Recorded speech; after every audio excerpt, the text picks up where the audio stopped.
We've already seen that part of loving ourselves is understanding ourselves. We have many layers in terms of who we are. We have this physical layer, which is fairly easy to understand. But more happens at the level of our thinking, our mind and intellect. There's someone we can talk to, someone who will give us advice, someone who understands us. But also, we want them because it's fun. Like in the bad times, sure, we need them. But in the good times, actually, we want them more. We want to be surrounded by people to spread our joy, to be able to share our joy. And so when there's success in our life, and then that idea of celebrating, we think, who with? And even before we think what, we think of people that we want to share that joy with. And so, social beings. Sometimes we underestimate how important aspects of our personality are because they're just there and we can take it for granted. Family's just there and it's so easy to take them for granted. Friends also, if we're lucky, just always there. Sometimes we have to make a bit more effort, but even then we can take them for granted. Even associates, like these are not even strong relationships, but they add to our feeling of our life being full. Even somebody who I wouldn't consider a friend, but I see in the office every morning and as I walk past, or even the watchman, and I say hello, and maybe there's a exchange because of familiarity, and there's a smile, or there's a season's greeting, or there's an acknowledgement of the weather. And it might sound like such a small exchange, but all these interactions with other people fill our life. And if they're not there, then we do feel void, even if we haven't experienced them at all. Not having people in our lives, there is a sense of, well, maybe not emptiness and loneliness, but not as full. And so we see even in terms of when people go to sports matches or music concerts, and a lot of this is because of there's so many other people there cheering along as the athletes play their sports, and in the audience everyone cheering creates a sense of togetherness and comradeship, and a sense of belonging to something bigger and wider, and being able to just ride off that wave of all that social togetherness. Even in a music concert, sometimes people will go along even if they don't particularly enjoy that music, because it's such a wonderful atmosphere. People are singing along and they happy, and then maybe there's dancing, and then even if I don't know the music, even if I don't know those people, just being with people, there's a sense of a lift in terms of how I'm feeling. And so, interactions with people makes us full. And as I mentioned, it might be strangers on the road, people we bump into as we're queuing up for something.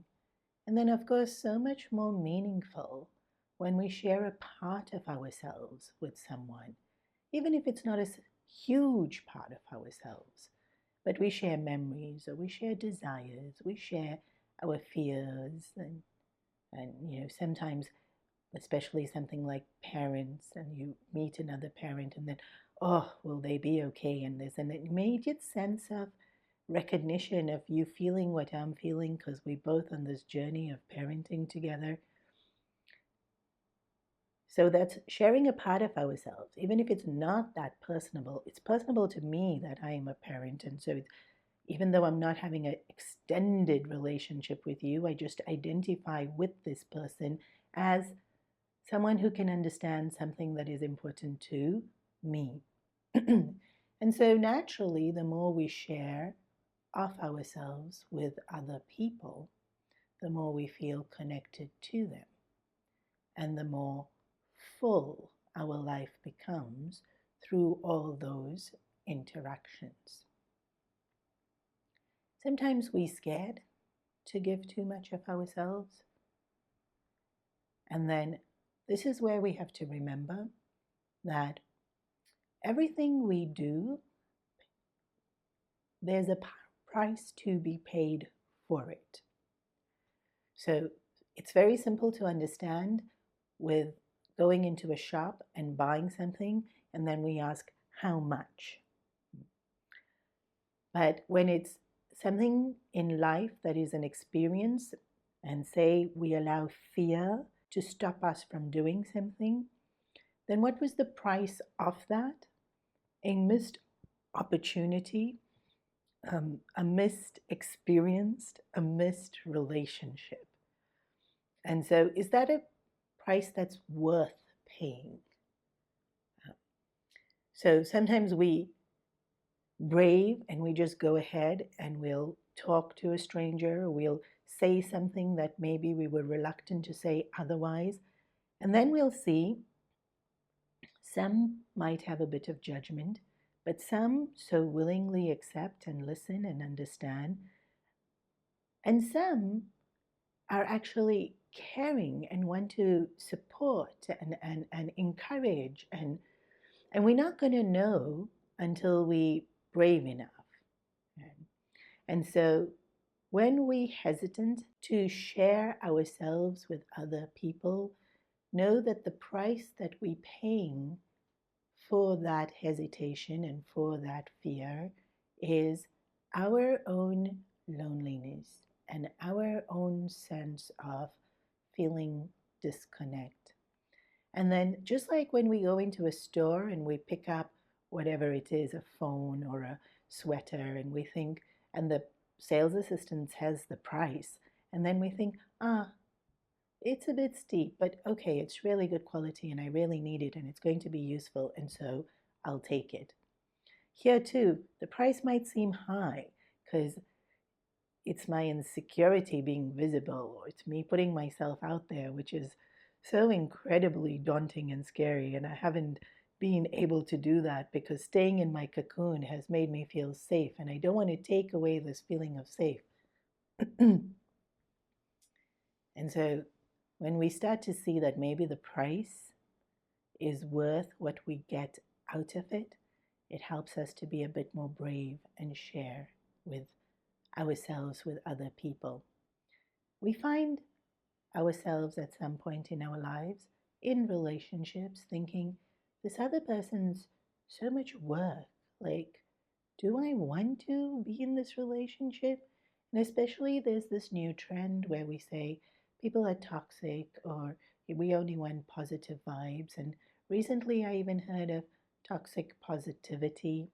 And it's so easy, to make these judgments that this person's not worth it, this person's too much effort, and unless they being a specific way with me, I don't need them in my life. Relationships become good when we work at them. And so sometimes a little bit of effort before we quit is helping us become stronger, more open, more creative in how we deal with situations. And then with that effort, a relationship, a acquaintance, a family member might be able to become less of a burden to keep in touch with. I'm not saying we have to nurture every single relationship, but remember, for everything we do, we pay a price. And cutting off something, especially when it's done with haste, The price we pay is it stays with us as a negative memory, and sometimes as a regret, maybe in the future, and sometimes as a we failed. So, not being very hasty in saying people are not worth it, giving it a definite try, even if it's a little bit uncomfortable, even if it's a little bit effort, even if it's taking longer than some other relationships took. Sometimes, often, people are worth it. Because remember, we too are people, making mistakes and fumbling along and doing what we can, and maybe not always the best, but wanting to do the best. And so, as much as we'd like to be given a chance, to give others a chance as well. Now, in one day, we're not going to be able to strengthen all the relationships that we have in our life, but today is making a start on that. And so much of this journey in self-love that we are doing over this month, it's just understanding things and making a start on it. And so today's task is to spend time with someone and just catch up. And maybe physically we're not able to reach them, and so you can call and spend some time catching up with them. And it doesn't have to be one person. In fact, most of us have so many relationships that are dear to us. And sometimes we're very invested and we're great at keeping in touch. Sometimes we're not that good at keeping in touch. And even if we are, and even if we're not, to just add to it and surprise someone by saying, hey, let's go for a coffee, or, let's just have a catch and see. I wanted to see how you've been doing. It brings a smile to their face and it just strengthens the relationship. And so today's task is more long term, but bringing our awareness to understanding that we need social interactions, and also accepting that we need social interactions. And since it's a need and we've accepted we need it, then we pay the price for it, which is our time, and sometimes being brave to share certain things, and commitment to the relationship, or even to creating it if it's not already there. And being open to exploring how we can adjust ourselves in these relationships to be able to bring out more joy for both of us in the relationship. So, calling someone or actually meeting them and catching up with them, or several people today, and then keeping in mind that this is who I am, it's what I need, and so I'm doing it for myself, but also for them, and enriching their life, even if it's small, tiny things like being there for them or complimenting them or remembering them. Enriching their lives makes the relationship better, which comes back to me, makes me feel better too.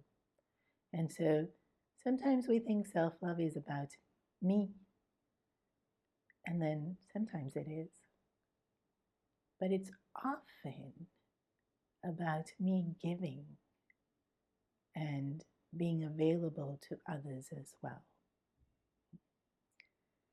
And similar to with the smiles, the more we give, the more we get.